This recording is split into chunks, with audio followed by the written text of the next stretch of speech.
My dream is that this kind of belt can be worn every day for a simple reason because I suffered of migraine since I was a child. And I really get to stop it when I realized that when I was in tension, I was compressing my jaw and stopped breathing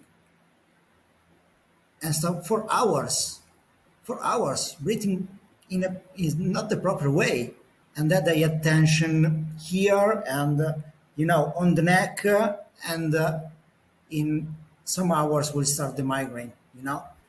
And when I realized that was only to relax my mouth and breathe correctly without any medicine, I stopped suffering, you know?